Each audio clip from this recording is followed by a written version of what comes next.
دعا کریں کہ خدا مجھ سمیت ہم سب کے گناہوں کو معاف فرمائے، جو پریشان حال ہیں ان کی پریشانیوں کو دور فرمائے، جو بیمار ہیں ان کی بیماریوں کو دور فرمائے۔ کئی مومنین دعا کے لیے بولتے ہیں مولانا بیمار ہیں دعا کیجیے۔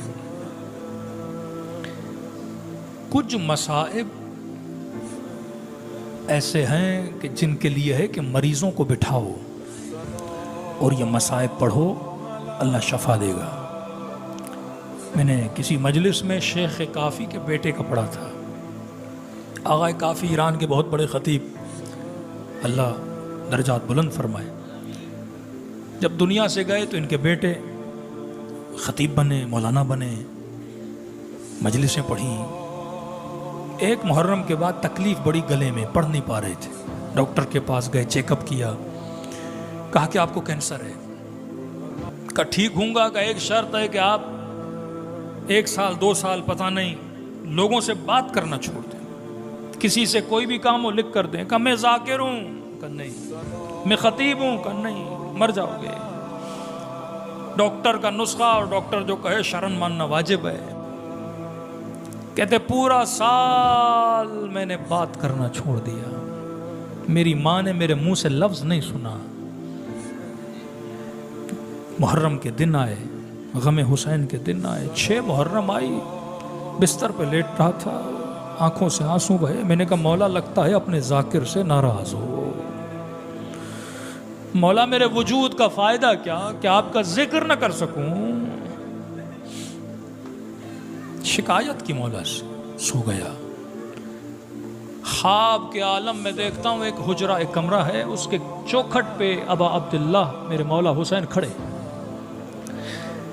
اور کہا کہ شیخ کافی کے بیٹے ادھر آ، ناراض نہ ہوا کر کہ ہم نے تجھے اپنے ذکر سے روک دیا۔ کہ آج تو نے شکایت کی ہے نا، 1 مہینے پہلے کرتے، 4 دن پہلے کرتے جب بیمار تھے تو بلا لیتا میں تمہیں۔ مولا معذرت چاہتا ہوں، آپ کا ذکر نہ کر سکا، غم زدہ تھا۔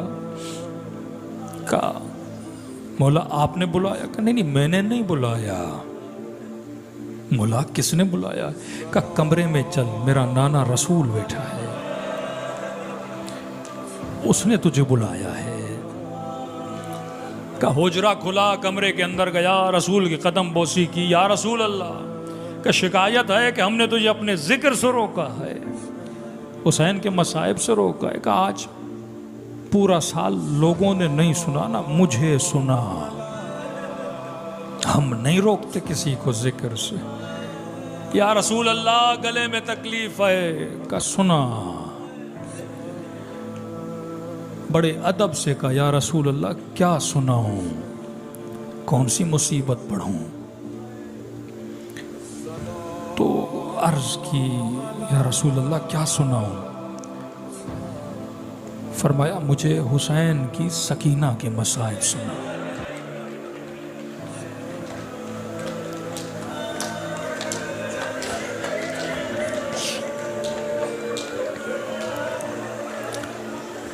آغا کافی کے بیٹے کہتے ہیں وجود لرز گیا، کبھی امام حسین کو دیکھتا ہوں کہ باپ کے سامنے بیٹی کے مصائب، یا رسول اللہ جرت نہیں کر سکتا۔ کا ناراض تھا نا کہ ہم تجھے پڑھا نہیں رہے، میں کہہ رہا ہوں مجھے سنا۔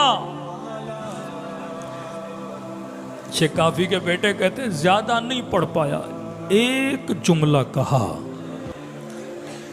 کہتا ہے واللہ سننے کے بعد رسول غش کھا کے زمین پہ گر گئے۔ یہاں نیند سے آنکھیں کھلی، بدن پسینے سے شل، چہرہ آنسوؤں سے بھرا۔ بوڑھی ماں دوڑی دوڑی آئی، کیا ہوا؟ پہلی مرتبہ ماں سے بات کی، کب بیٹا تیرا گلا ٹھیک ہو گیا؟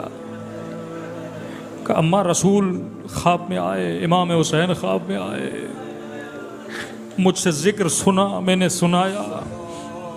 ماں جلدی ہاسپٹل لے گئی، چیک اپ کرایا، شفا کا کینسر ہے ہی نہیں۔ گھر واپس آئے، پورے محلے کو پتا چلا، سب جمع ہوئے، آنکھوں میں آنسو گریا، شیخ کافی کے بیٹے شفا مل گئی، کہاں شفا ملی، رسول نے شفا دی۔ لوگوں کو کہا کہ مجھے شفا تو ملی لیکن آج ایک بات کا پتہ چلا کہ خدا نے اس بی بی کے ذکر میں شفا رکھی ہے،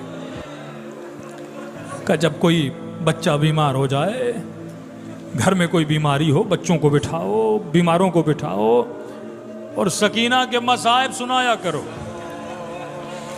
کہ مجھے شفا ملی تو تمہیں بھی ملے گی۔ سارا مجمع رو رہا تھا کہ شیخ کافی کے بیٹے تو نے پڑھا کیا کہ رسول غش کھا گئے؟ کہ بس ایک جملہ پڑھا، زیادہ نہیں، مجھے نہیں پتا رسول غش کیوں کھا گئے، رسول کو کیا یاد آیا ہوگا، کہ کیا پڑھا؟ کہ میں نے کہا یا رسول اللہ زیادہ جرت تو نہیں، ایک جملہ پڑھوں گا جو بچی نے خود کہا تھا، وہ کہوں گا کہ جب گود میں بابا کا کٹا ہوا سر آیا تو بڑی حسرت سے کہنے لگی بابا تیری آنکھیں بند کیوں ہیں؟ بابا میں نے نہیں دیکھا کبھی باپ بیٹی سے شرمائے، بابا ذرا آنکھیں تو کھول۔ اور کہنے لگی کہ بابا تیری بچی کا رخسار چھوٹا تھا، ظالم کا ہاتھ بڑا تھا۔ میں نے اپنے استاد سے کہا، میں نے کہا رسول غش کیوں کھا گئے؟ کہا کیونکہ ایک بیٹی کا سن رہے تھے کہ بابا رخسار چھوٹا تھا، ظالم کا ہاتھ بڑا تھا، کہ رسول کو وہ گلی یاد آئی ہوگی جب کسی نے فاطمہ کو تماچا مارا ہوگا۔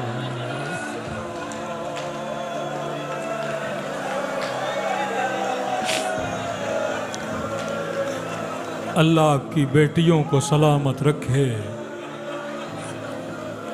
کوئی باپ کیسے برداشت کرے اس کی بیٹی کو تماچے مارے جائیں۔